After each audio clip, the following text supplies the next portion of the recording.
দ্রুততার সাথে বান্দা পায়, নগদে পায়। এর ভিতরে একটা হলো সিজদা, আরেকটা হলো এতেকাফ। এতেকাফ কত রমজান থেকে করা উত্তম, এতেকাফ অবস্থায় কি কি করা যায় আর কি কি করা যাবে না একটু জানাবেন। কারণ আমাদের সমাজে এতেকাফ নিয়ে অনেক ভুল শর্ত দেওয়ায় অনেকে ভয় আর এতেকাফ করতে চায় না। ভাইরে, তিনটা ইবাদতের স্বাদ খুব দ্রুততার সাথে বান্দা পায়, নগদে পায়। এর ভিতরে একটা হলো সিজদা, নামাজ। একটু আগে বললাম, যদি সুন্দর করে পড়েন আপনি নগদে স্বাদ পাবেন। একটু লম্বা সিজদা দিয়ে একটু চোখের পানি ফেলায় দেখেন, আল্লাহর কাছে খুব স্বাদ পাবেন, তৃপ্তি পাবেন। আরেকটা হলো এতেকাফ। এতেকাফ, সুবহানাল্লাহ, এর স্বাদ যে পাইছে তাকে আর কেউ বেঁধে রাখতে পারবে না। আমার বুঝজ্ঞান হয়েছে থেকে আমার আব্বা জান রহমতুল্লাহ আলাইকে আমি দেখেছি, আব্বা রমজানে সবসময় এতেকাফ করতেন।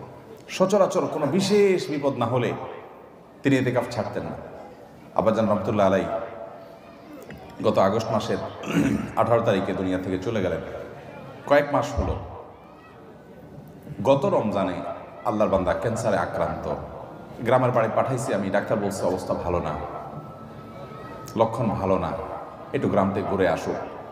আমি গ্রামে পাঠাইছি, উনি গিয়ে মসজিদে এতেকাফ বসে গেছে এবং শেষ দশক পুরাটা মসজিদে এতেকাফ করলেন।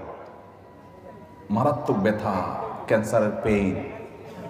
আমি বলছি কিভাবে এতেকাফ বসছে উনি? আম্মা বলে যে উনি এতেকাফ বসছে, উনি বলে যে আমি ভালো আছি, তোমাদের টেনশন করা লাগবে না, এতেকাফ ছাড়া আমি থাকতে পারবো না। শেষ দশক পুরোটা এতেকাফ করলেন। আজকের এই রমজানে আল্লাহর বান্দা কবরের বাসিন্দা। আমি নিজে আলহামদুলিল্লাহ চেষ্টা করি রমজানে এতেকাফ করার, চেষ্টা করি। খুব বিশেষ অসুবিধা না হলে আমার বুঝজ্ঞান হচ্ছে আমি চেষ্টা করি। আমল অন্য আমল করতে পারি না, এটা ছাড়ার চেষ্টা করি না, মানে এটা ছাড়তে চাই না, চেষ্টা করি এটা করার।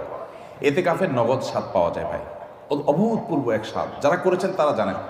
আল্লাহর ঘরে একটু বসে যান, বসে ইবাদতবন্দি করেন, আপনার ফিল হবে কি জানেন? ফিল হবে গাট্টি বসকা নিয়ে আল্লাহর চৌকাঠে এসে পড়ে গেছে, এরকমটা ফিল হবে, অনুভব হবে, অসম্ভব ভালো লাগা কাজ করবে। বিশেষ করে এই মোবাইল টিপি দুনিয়ার হাজারটা কাজে, ইজি কাজে বিজি থাকার এই সময় 10টা দিনের জন্য আপনি নিজেকে বন্দি করে ফেলেন মসজিদে, অন্যরকম একটা স্বাদ পাবেন। আরেকটা ইবাদতের স্বাদ নগদ পাওয়া যায়, অনেক ইবাদতের স্বাদই নগদ পাওয়া যায়। আমি তিনটা আমার অভিজ্ঞতার আলোকে বলছি। সেটা হলো আরাফাতের ময়দানের দোয়া। আল্লাহ যাদেরকে তৌফিক দিয়েছেন তারা জানেন কি তৃপ্তি, কি স্বাদ, কি ভালো লাগা। সেই দুপুর থেকে দোয়া একদম সূর্য অস্ত যাওয়া পর পর্যন্ত লম্বা সময়, কয়েক ঘন্টা পর্যন্ত চাইতে চাইতে আল্লাহর কাছে মন ভরে চাওয়া যায়, খুব ভালো লাগা কাজ করে। আল্লাহ আমাদেরকে সব ইবাদতের স্বাদ পাওয়ার তৌফিক দান করুন। তাহলে ভাইরা আমার, এতেকাফ ইনশাআল্লাহ আমরা করবো তো? আল্লাহ চাহেন তো? খুব লজ্জার কথা যে আমাদের দেশের মসজিদগুলোতে এতেকাফের জন্য টাকা দিয়ে লোক ভাড়া করা লাগে, আছে না নেই? আহারে কপাল পড়া রে। নবী করিম সাল্লাল্লাহু আলাইহি ওয়াসাল্লাম